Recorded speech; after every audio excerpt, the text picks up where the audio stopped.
দর্শক স্বাগত জানাচ্ছি বাংলা নিউজ 24 এর শীর্ষ দশে। সঙ্গে আছি আমি মাহমুদুল হাসান। এক নজরে জেনে নেব দেশ বিদেশের আজকের গুরুত্বপূর্ণ খবর।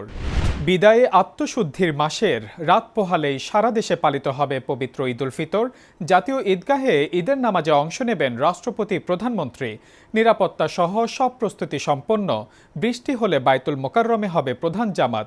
ভেদাভেদ ভুলে ঈদের আনন্দ ভাগাভাগি করার আহ্বান প্রধানমন্ত্রীর। ঈদ উদযাপনে শেষ মুহূর্তেও নারীর টানে ঢাকা ছাড়ছেন নগরবাসী। রেল স্টেশন আর বাস লঞ্চ টার্মিনালে নেই মানুষের ভিড়। শিডিউল মেনেই প্ল্যাটফর্ম ছেড়ে যাচ্ছে ট্রেন। নির্ধারিত ভাড়াতেই সদরঘাট ছাড়ছে লঞ্চ। যাত্রী সংকট থাকায় কাল বিলম্বে বাস। সাইরেন, আতঙ্ক আর অনিশ্চয়তায় আজ মধ্যপ্রাচ্যে একযোগে উদযাপিত হচ্ছে পবিত্র ঈদ উল ফিতর। প্রিয়জনদের কবর জিয়ারতে গাজাবাসী।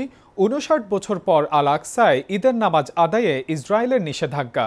সৌদির সঙ্গে মিল রেখে দেশের বিভিন্ন স্থানে ঈদ উল ফিতরের নামাজ আদায়।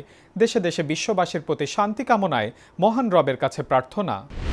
বৈরী আবহাওয়া উপেক্ষা করে ধর্মপ্রাণ মুসল্লিদের জুমাতুল বিদা আদায়। আল্লাহর নৈকট্য পেতে মসজিদগুলোতে মানুষের ঢল।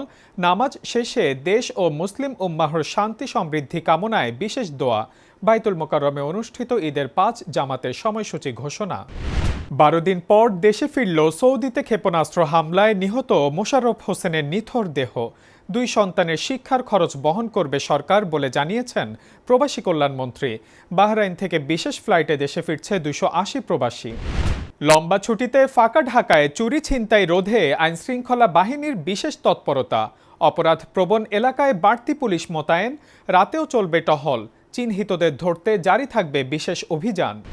মধ্যপ্রাচ্যের যুদ্ধ পরিস্থিতিতে ঈদের পর তৈরি হতে পারে বিদ্যুৎ জ্বালানি সংকট, আশঙ্কা বিশেষজ্ঞদের। মূল্য সমন্বয়ের পাশাপাশি পরিস্থিতি নিয়ন্ত্রণে রাখতে এখনই করণীয় ঠিক করার তাগিদ। যুদ্ধের অজুহাতে রড সিমেন্টের দামে নেই লাগাম। ঈদের দিনেও থেমে নেই তেহরান তেল আবিবের সংঘাত। ইসরায়েলি হামলায় আইআরজিসির মুখপাত্র নিহত।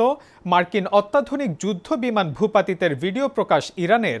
ট্রাম্পের অনুরোধে ইরানের গ্যাস ক্ষেত্রে সম্ভাব্য হামলা আপাতত স্থগিত করার ঘোষণা নেতানিয়াহুর। হরমুজে ইরানের নৌযানে যুক্তরাষ্ট্রের হামলা। ইসরায়েলের হাইফা তেল শোধনাগারে তেহরানের পাল্টা আঘাত। সংঘাত মোকাবেলায় কংগ্রেসের কাছে অতিরিক্ত অর্থের প্রয়োজনীয়তার কথা জানিয়েছে পেন্টাগন। এবং মৌসুমের ব্যক্তিগত সেরা টাইমিং নিয়ে বিশ্ব ইনডোর অ্যাথলেটিক্স চ্যাম্পিয়নশিপে ৩৭তম স্থান অর্জন বাংলাদেশের দ্রুততম মানব ইমরানুরের।